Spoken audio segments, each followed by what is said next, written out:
তোমাক কাহিনীলে তোৰ দিগৰ তলৈ তোমাক কাহিনীলে কোনেও বিচাৰি নাপালে কোনেও বিচাৰি জুবিনদাৰী কণ্ঠতে জুবিনদাৰী কণ্ঠতে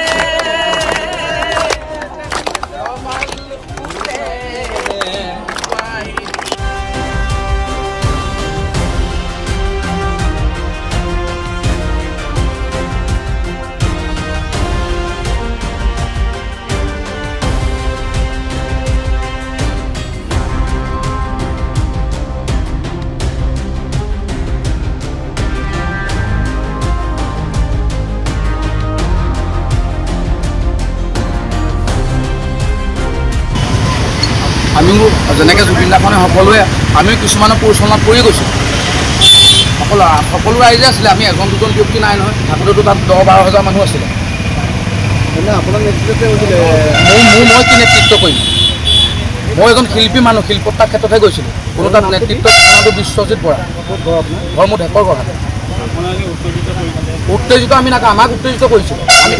কোনে কৰিছিলে মানুহটো তাত হাজাৰ মানুহ আছিলে তাত 10-12 হাজাৰ মানুহ আছিলে আমিতো গান গাই আছিলোঁ সাংবাদিকত আমি নাই কোৱা সাংবাদিকক আমি নাই কোৱা আমি কৈছিলোঁ ডাঙৰ যিসকলে কেমেৰা লৈ আহে ৰাতি ডাঙৰ মানুহে আহে কেমেৰা লৈ পিনি কৰি যায় আমাৰ প্ৰচাৰটো তেওঁলোকৰ হাতত পৰক দিয়ে গুৱাহাটীত পৰক দিয়ে আমি যিটো কৈছিলোঁ সেইদে বুলিয়ে আমি সাংবাদিকত ৰাতি নাহিলে কাৰণে হয়তো কোনোবাই কাৰোবাক কিবা কৈছিলে সেইটো আমি নাজানিম কিন্তু আমি গান গাই আমি আন্দোলন কৰি আছিলোঁ সকলোকে কৈছিলোঁ আপোনালোকে হুলস্থুল নকৰিব আৰু মই বিশেষ এটা গমো নাপাওঁ মই আছিলোগৈ খুটীয়াপতাত ৰিহাৰ্চল কৰি পুলিচ গলত দেউতাক উঠাই নিলত তেতিয়া আকৌ আহিছোঁ নিজে হাজিৰ হৈ দিব আৰু কিছুমান কৈছোঁ যদিও আমি আৱেগতহে বিবেকহীন হৈ কৈছোঁ আৰু আমিয়ে নহয় বহুত তাত সমাগম ৰাইজ আছে সকলোৱে কৈছে